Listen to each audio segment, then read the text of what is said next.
Hi guys, welcome back to my channel. I have not posted on here in quite a while. I wanted to post kind of a what I've been up to and what I've been doing so far since February, kind of vlog style video. But in order to kind of catch you guys up, we have to go back to March. So here's a few clips from March and just the random things that I was doing.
If you haven't figured it out yet, I'm clearly having audio issues. I don't know why, but half of these clips don't have any audio whatsoever, so I'm gonna have to order a new mic or something. But anyways, in this clip, I was talking about how I had started reading Swift and Saddled, and I was also talking about how I had decided to soft DNF Onyx Storm because I just couldn't get into it. And let me talk a little bit about that because I feel like that's a big deal. I feel as though we're kind of just jumping around to settings that don't really make sense, and they seem to just be there to serve a specific purpose or to like deal with characters.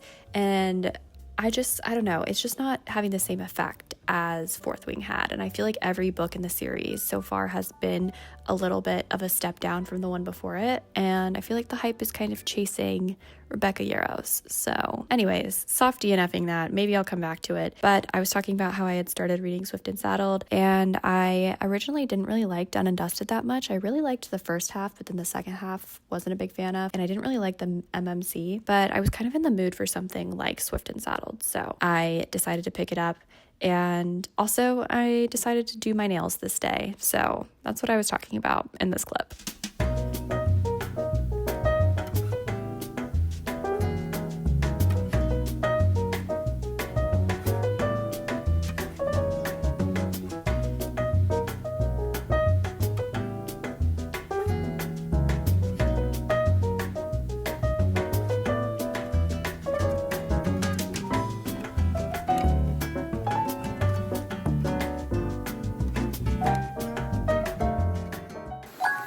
Hey guys, it's the next day. I've done pretty much nothing but work today.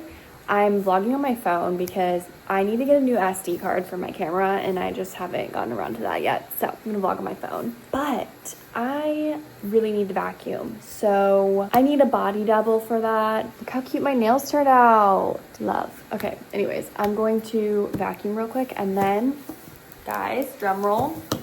We're going to Dunkin' because I'm going to need a little afternoon pick-me-up after the day that I had. Very busy, lots of tasks, and I think I just want to get a coffee and read the rest of Swift and Saddled. I'm almost done with it. I actually did make some good progress last night, so I feel like I only have like 70 pages left or something like that, and that we could actually realistically get this book done in the next couple of hours. So that's the plan. I'm going to vacuum, and then I'm gonna put some real pants on because I'm literally still wearing my pajama pants, which is me most of the time. So love that. But I'm gonna put some real pants on and then we are going to go get a Dunkin' and then read. Maybe I'll sit in my chair, my reading chair. I don't know if I ever really like hard launched this chair on the channel. I don't know if I did. I don't think I did. But anyways, this is her. Oh my gosh, I'm covering the camera. This is her. She's from Costco. She's absolutely gorgeous. I love her. And the ottoman is like storage too. So I have like blankets and pillows and stuff there. She's great. And I also did get this was more around my birthday time, but I did get this like Kindle holder and clicker. I'm sure you've seen it in some of my vlogs, but maybe I will use that for the next book that I read since I have Swift and Saddled in paperback, so I'm not reading on my Kindle. But I'm thinking about seeing if Fearless is on Kindle Unlimited. I do have the physical version and I've been reading it, but you guys know me, when it comes to like a book that's like longer, I find it so much easier to read on my Kindle because I feel like the length of the book isn't as like in my face and it's less intimidating. So I might sit there with my clicker and my Kindle and enjoy a little bit of Fearless reading time. I need to catch up because my best friend and I are reading it for our book club, and she is now ahead of me, so I need to catch up and read a little bit of that today. But hopefully I will finish Swift and Saddled. I think we can get it done.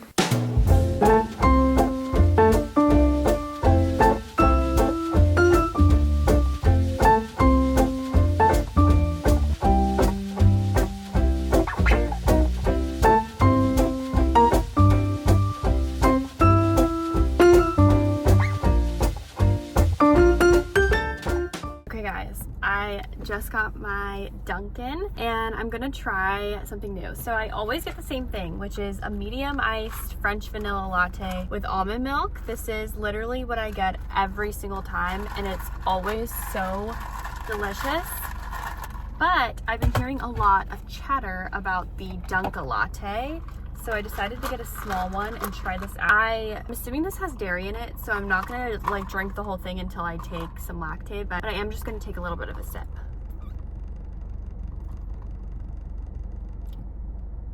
Interesting. It definitely has like a very milky flavor to it, but it almost, I don't really know what it's supposed to be, but it kind of does taste like coffee flavored milk. It's very milky. It's not very coffee forward, it's more milk forward. I would say what I normally get is definitely more of like an espresso type of flavor.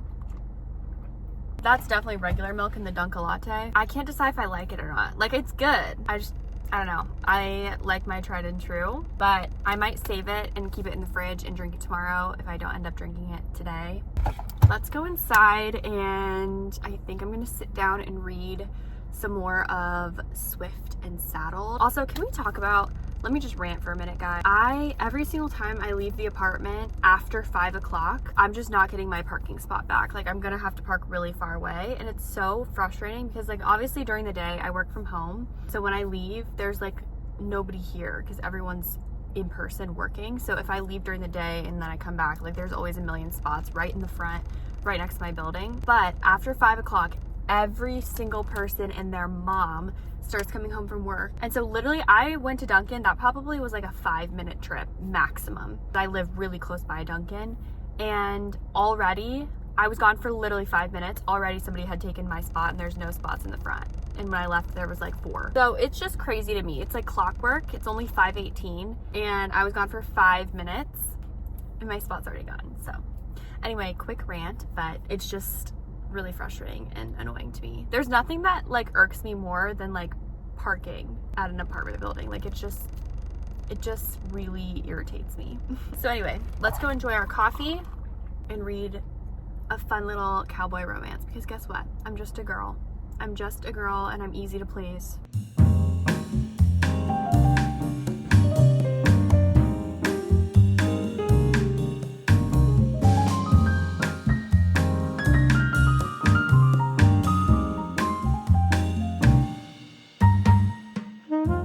Okay guys, I just finished Swift and Saddled by Lila Sage, which is book 2 of the Rebel Blue Ranch series. I'm honestly really surprised because I don't know if you guys remember, I read the first book in this series, Done and Dusted, last summer. I forget what month it was, but it was sometime last summer, and I think I ended up rating it like 3 stars. And I actually was really enjoying the beginning part of it, but then it was towards the middle and the ending that I just like really stopped connecting with the characters. Something happened that kind of just made me feel like I got the ick from it. Anyways, so I was actually for a while planning on unhauling that book and just not continuing on with the series. But then recently I just decided that I was kind of in the mood for something short, and I had read Heartless and Powerless in the Chestnut Spring series, and so I was just kind of in the mood for like cowboy small town romance, if you will. So I decided to pick up book 2, and then I've been in a big book slump recently, and so I just thought that this book would be really easy and just fun and quick to read, and maybe it would get me out of my slump.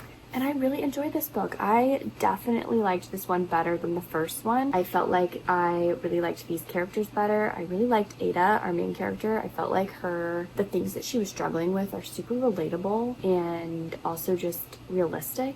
But I also really liked the pacing of this book. I felt like it was exactly as long as it needed to be. We didn't really need to go into all this like fluff. It didn't feel like we were trying to meet a page count or a word count or anything like that. It was just the perfect short read. I think right now I'm going to rate this a 3.75 stars. I would definitely recommend it. It's nothing like extremely groundbreaking, but just overall really enjoyable. So I actually do think I'm going to continue on with this series. The next one is Lost and Lassoed, and I'm pretty sure I have that book. So I don't know if I'm going to read that now or later, but I have the next book. I think I'm going to continue on with the series. Also, I forgot to mention, I really enjoyed the side characters. I felt like we got a lot of time with them, and it made me excited to continue on reading the series from other characters' point of views. Really enjoyed this one. Honestly, I'm really surprised at how much I liked this because, like I said, I rated Done and Dusted 3 stars. I was projecting that one was going to be like a 4-star the beginning of that book, but then about halfway through I got the ick, so it went down to a 3. I mean, I'd still recommend it because it's still like just, you know, fun and whatever, but it's just nothing like super special. This I liked definitely a lot more, so 3.75. If you haven't read this series and you're just looking for something lighthearted and like super fast and easy and no brain power and just entertaining, maybe this is for you. Also, if you've read Chestnut Springs or Wild Love, the Rose Hill series by Elsie Silver, anything by Elsie Silver basically, and you're looking for something similar, this might be for you.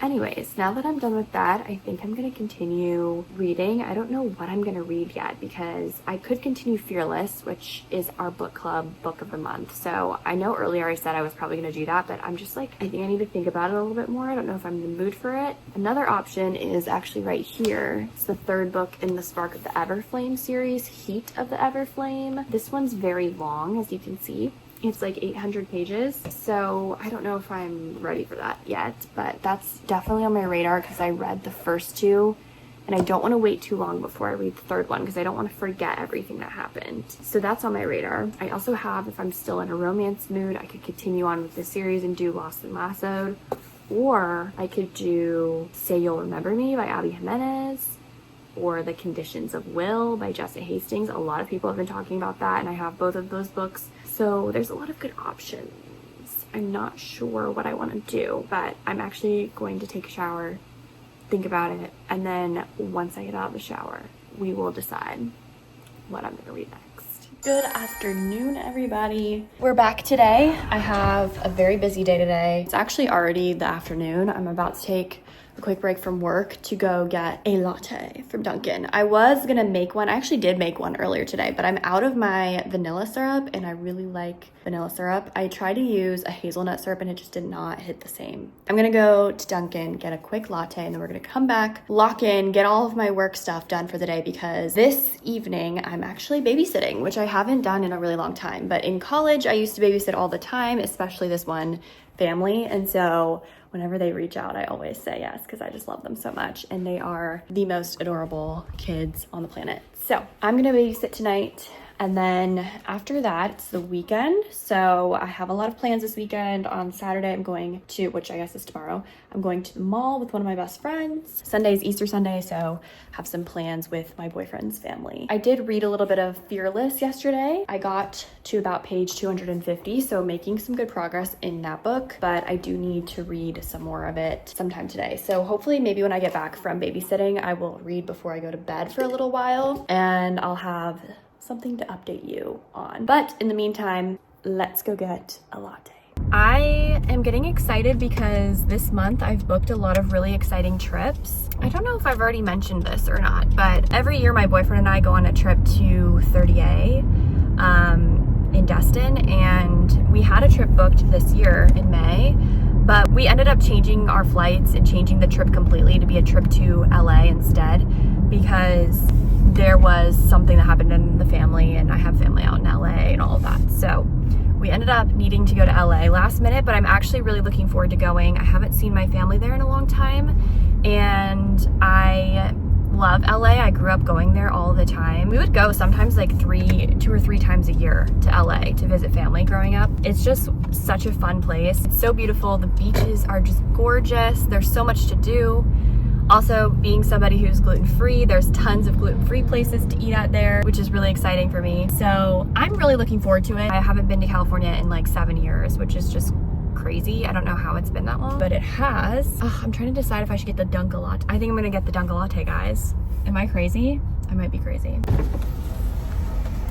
Hi, can I please do a medium iced Dunkin' Latte? Yeah, I think that's it. Thank you. Okay guys, it's been a few days since I've vlogged anything meaningful, but it's been really hectic, and honestly, I have been so fatigued, and I feel like I've just been sleeping so much recently, so yeah, the vlogging has been very sporadic, but I'm sitting down for the night to read, and I actually did the other night when I was talking about, after I finished Swift and Saddled, when I was talking about what I was going to decide to read next, I did end up picking up Fearless again, and I've been reading a little bit of that. So I think when I started reading it in this vlog, I was maybe like 150 pages in, and now I am 270 pages in. We're almost to the halfway mark. This is where we're at, and I'm starting to enjoy it a little bit more than I was at the beginning. So I feel like we're getting to the main plot of the book, but I'm still not really loving this book. I feel like it feels kind of repetitive. It feels like we've already done all of this in the first book. I feel like it's not very inventive and imaginative. I don't know. I really enjoyed Powerless, the first book. I really did not like Reckless. That one just felt very cat and mouse. It felt like we were just following the same formula of like she is running and he's chasing her type of vibe. Like that's how it felt. This book I feel like is kind of just like Powerless 2.0. Like it's almost like there's no new conflict. The conflict is kind of always the same in every single book. Like there's always, I mean, yes, there have been twists there here and there, but I feel like the conflict is always the same and we're always trying to get the same outcome. And I feel like the plot just has not moved along, or like the outcome has not come to fruition and new conflicts have not been introduced. So it's just kind of, it's like, why do I care about this conflict anymore if we haven't solved it in 3 books? I don't know. I feel like we're recycling plot points, we're recycling conflict, we're recycling a lot of like common tropes. And I'm not obsessed. I am going to finish this book because it's our book club book of the month, but I'm just not obsessed with it. I do like it better than Reckless. I will say that. I'm enjoying this better than Reckless. Maybe I just need to reread Reckless and like see if maybe I just wasn't in the mood for it when I read it. But like when I look back on that one, I just remember feeling like it was very rushed. It was very cat and mouse. Like there was nothing really meaningful. It just felt like a filler book. Like it really did feel like filler. And so that's why I was more excited going into this one, because I felt like maybe we'd get more actual story. But I feel like it almost feels like we didn't really know where to go, and so we're just reusing things that we did in Powerless that were successful. That is how I'm feeling about this book as of right now. I'm gonna keep reading and I'll update you once I get farther into it.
I'm vlogging on my phone because we're going on a little adventure this morning. It's the 22nd. If you are a reader, you know what that means. New Emily Henry book today. I am wearing this outfit. Top is from Brandy. Shorts, you can't even see. Shorts are from Lululemon. We are gonna go get the book. I'm gonna go to Barnes and pick it up. Barnes should be open. I think it opens at 10. It is now 10:11. If it is already out of stock, I might lose my mind, but do not fear, guys. There's a Target across the street from this Barnes. So if we can't get it at Barnes, we will try and get it at Target. I'm also gonna stop and get a Dunkin' Latte on the way because I'm just a girl. Lip balm acquired. I'm ready to go. I'm a little bit in a rush because I'm kind of worried that it's gonna be sold out, but good vibes. I need good Emily Henry vibes set my way. Let's go.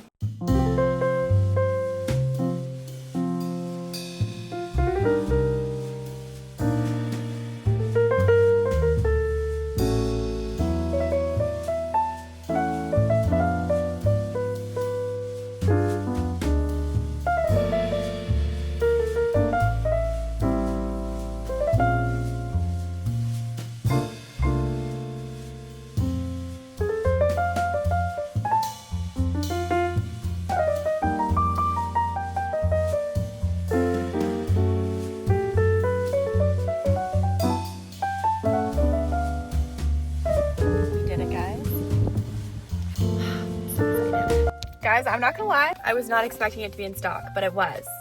I guess they had just opened like not that long ago, so maybe it's not super shocking, but for me, it was.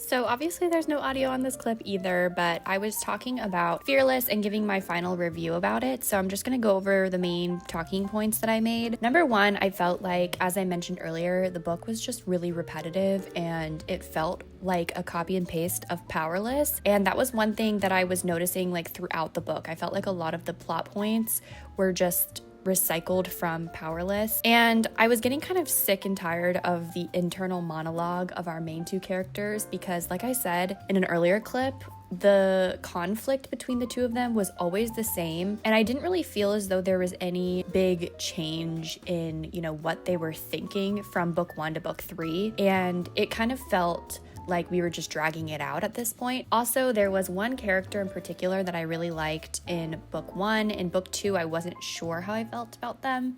And then in this book, I was starting to like them again. And then I just felt like the way that this character was handled was very interesting. I don't know how to describe it other than interesting. I was a little bit surprised about what happened. Not necessarily like the ending didn't really surprise me because I had actually guessed the major like plot twist at like 20% into the book, and so that part like didn't really shock me. I think what was more surprising was how quickly it all happened and how it was kind of just wrapped up with a neat little bow. I didn't really feel like we had taken the time at the end of the book to really explain why this has happened and to, you know, really tie up all the loose ends. I did feel like there were some plot holes. There was a lot that could have been explained in more detail. Also, I wanted to say in this book in particular, I felt like a lot of the characters that we were reintroduced to at the beginning of the book, they were not memorable. Like I could not easily recall who they were from book 1 because in book 2, I felt as though we didn't really focus on any characters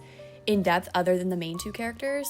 And so by the time we get to book 3 and we're reintroducing all of these side characters, I had forgotten who most of them were. Yeah, I felt like I was getting confused with the different names, with the different characters. I had to look up who was who and who they were to everybody and all of that. Yeah, I just felt like we could have done a little bit more work in book 2 with the side characters. Also, there was one character that was prominent in the novella, and this character I was expecting to be a big part of Fearless, and they ended up being a pretty small part. I understood that like she kind of had to wrap up their story pretty quickly in one book, but at the same time it did kind of feel like maybe we could have explored this character a little bit more in Reckless before going straight to Fearless, because it just didn't really seem as though this character got the arc that they deserved. So that's how I felt about Fearless. I ended up giving it a 2 stars just because I didn't think I would recommend it. I mean, there were certain parts that I really liked, liked. I liked the epilogue the most. I thought that was really touching and it actually made me quite emotional. But other than that, I just felt like there was so much lacking from the story. I landed on a 2 stars for Fearless. And then in the rest of this clip, I'm talking about how I'm about to start jumping into Great Big Beautiful Life by Emily Henry, which is my most anticipated book of the year. I was so excited to read it, and yeah, so that's what this clip is. And now I'm gonna jump into Great Big Beautiful Life.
Right now, I don't really know what is happening, but I do have a braid. I'm on my way to the mall actually because I'm going to Dick's, which if you don't know is like a sporting goods store. You can get like, I'm assuming Dick's is everywhere. I don't know why I'm like telling you what it is, but if not, it's a sporting goods store, so you can go and get like shoes or, you know, athletic gear. It's raining, so you can probably hear that. But basically, I'm going to get a new pair of tennis shoes because I have 2 pairs of Hoka's. One of them I'm actually currently wearing. I would say the pair I'm currently wearing is more for like walking. It's very cushioned. I don't know exactly what style this is. I think it might be called like the Gaviota style. I don't know. I feel like this one's better for walking. And then I have the Arahi 7s, which I think are better for like running, and they're a little bit less thick cushion. The Arahi 7s are definitely more of a running shoe, I feel like. I don't really do a lot of running in the gym or just in general. I feel like running is too high impact for me these days. My knees get really achy. My joints start to hurt. I don't know, it's a little bit too much. So I prefer like a high intensity walk. Like I love an incline walk, interval walking. Like I really like that kind of cardio. I feel like that's the most effective for me at this point in my life. I used to be a distance runner in high school. I honestly don't know how my body was handling that, but I've kind of just come to the conclusion that I can no longer maintain that kind of high impact exercise, which was kind of hard to come to terms with. Anyways, as I've gotten older, I've come to terms with the fact that that is no longer feasible for me at this stage of my life. I'm acting like I'm like 60 years old. I'm literally 23, but I'm very sensitive to exercise. All that to be said, I'm going to Disney twice this year, and I need a good pair of tennis shoes for walking around all day. I feel like there's a difference between getting a good shoe that's just comfortable for like working out, or getting a good running shoe, and then getting a shoe that's going to be comfortable for like an extended period of time of walking. I feel like those are 3 different shoes right there. So a lot of times like a shoe that's going to be good for like a short-term workout is not going to be as supportive for like a long day. And same for like a running shoe. So I'm really looking for support. I'm looking for comfort. I'm looking for something that's cushioned, but I'm also looking for something that's not too heavy, because I feel like that is the issue that I'm running into with my Hoka's, is that they feel like a very heavy shoe, and my ankles start to hurt because it feels like my ankles are like holding the shoe up on my foot all day.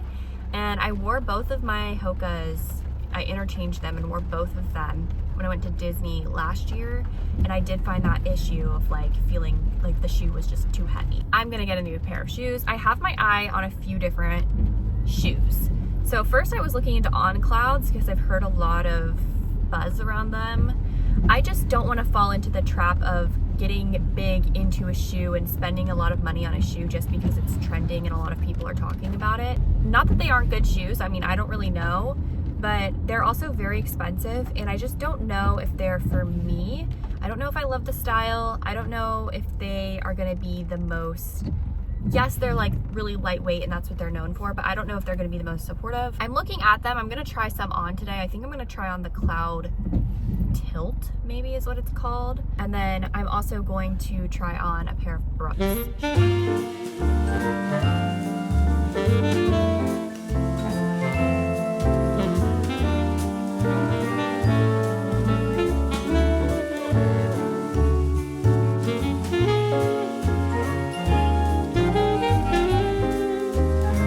Okay guys, I just got done at the gym, but I'm stopping by a coffee shop to get my afternoon coffee before I go home and continue reading Great Big Beautiful Life. So let's go get the coffee.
Hi everyone. As you guys have seen throughout this video, I've been having quite a lot of audio issues, and I actually already filmed the entire review of Great Big Beautiful Life, and alas, there was absolutely no audio. So we're back, and I'm going to refilm this clip so that we have it for the video and let you guys know what I ended up thinking about Great Big Beautiful Life by Emily Henry. I've seen a lot of discourse about this book since it came out. I think this is one of the most divisive Emily Henry books, which is saying something because I feel like a lot of her books are pretty divisive. Some people love it, some people hate it, some people are disappointed, some people feel like their expectations were exceeded. And for this book in particular, I feel as though my expectations were exceeded by a lot. And let me tell you why. I feel as though this book is quite a big divergence from what she usually does, in that it's not just about the main two characters. That's not the only storyline that's playing out in the book. There is this other major storyline with this woman named Margaret, who is this heiress, and the two main characters are kind of, you know, battling it out to try and be the one that she chooses to write her biography. So that's kind of how the main two characters meet and how their story unravels and all of that. But we're kind of learning about this other third main character, Margaret,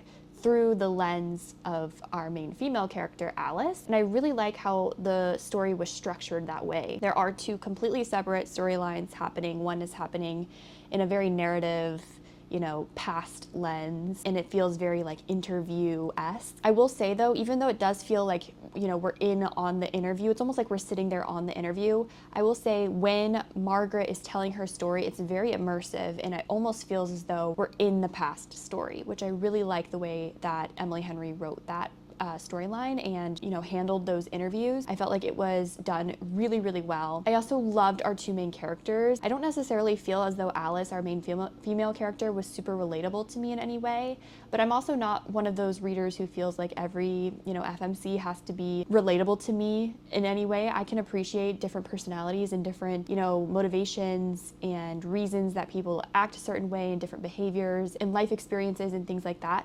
So I really appreciated our two main characters. I really liked their chemistry. I felt like it was very palpable from the beginning. I could feel it off the page. The tension was so good. But I also felt like there was a really good balance between the romance in our main two characters and also learning about Margaret's story and her kind of acting as this third main character. And I also really appreciated at the end of the book how our two storylines that have been pretty separate for the whole book. They felt very, separate from each other, kind of converge at the end. And I think that it was done in a really strategic and really smart way. And I think it was handled super well. I really, really, really appreciated the risks that Emily Henry took. I felt like there were a lot of twists in the story that I wasn't, anticipating. They really shocked me and had that like shock value. And also, I feel like Emily Henry is the queen of making a story that doesn't necessarily seem super emotional on the surface, really deep and meaningful. And I feel like this is one of those stories. Now that I'm done with it, I honestly feel as though this could be one of my absolute favorite books that she's ever written. Like I said, it's a little bit different than what she usually does. I feel like she usually does more of like slice of life, like not necessarily slice of life, but kind of slice of life.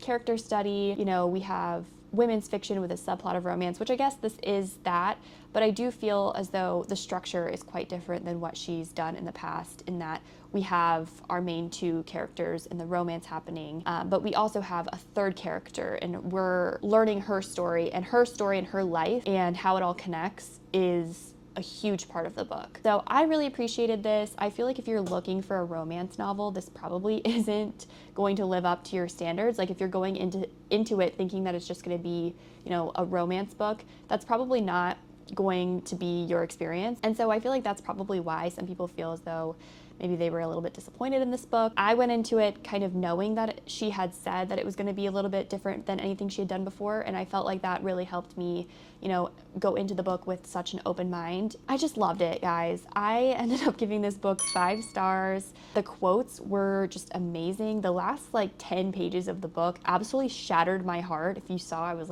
crying in the last couple of clips that I took when I finished the book. She just has this way of making the message of the story so emotional and relatable, and you just feel like you can take the message that she's trying to convey with the story and apply it to your own life. And I also love the way that she kind of ties up all the loose ends and brings in stuff that she had mentioned earlier in the book. It all comes back around, and I feel like that's something that she does in all of her books super well. My expectations were exceeded for this book. I absolutely adored it. I had such a fun time reading it. It honestly flew by. I'm kind of sad that it's over, and I'm really looking forward to rereading it. And this is making me want to reread some of her other books, like Happy Place. I haven't read that in 2 years, but I think this is up there with Beach Read and Happy Place for me, which is really saying something because those are 2 of my favorite books of all time. I'm not really sure what my official Emily Henry universe ranking is, but maybe when I reread Happy Place I'll have a clearer understanding of what my 1, 2, 3 is, but this is definitely in the top 3 for me with Beach Read and Happy Place. I loved it. If you guys haven't read it, I would totally recommend it, but like I said, don't go into it expecting it to be super romance heavy or just a typical romance book. I feel like this is a lot deeper. There's a lot more woven into the story. Anyways, that is the last book that I read for this vlog. This is kind of like a mix of a reading vlog and just a life update vlog. I hope it was entertaining. A lot of these clips have just been very random from the last 2 months. I haven't posted in 2 months, so I figured I would just include some of the random clips that I filmed in March as well as early April before I started kind of making this into a little bit of a reading vlog. Yeah, I ended up reading Swift and Saddled, which I rated 3.75 stars, Fearless, which I rated 2 stars, and then Great Big Beautiful Life, which I rated 5 stars. Quite a difference of ratings going on, but 2 new releases off the list that I'm really glad that I've read and that I'm done with. I still have a few new releases that I want to read, like Say You'll Remember Me and The Conditions of Will, and even Sunrise on the Reaping. I haven't read that yet. Maybe I'll make another reading vlog of reading some more new releases, but let me know what you think down below in the comments. I hope you guys enjoyed this vlog. If you did, please give it a thumbs up and subscribe to my channel for more book content and lifestyle and vlogs and all of that fun stuff. And I will talk to you hopefully very soon in my next video.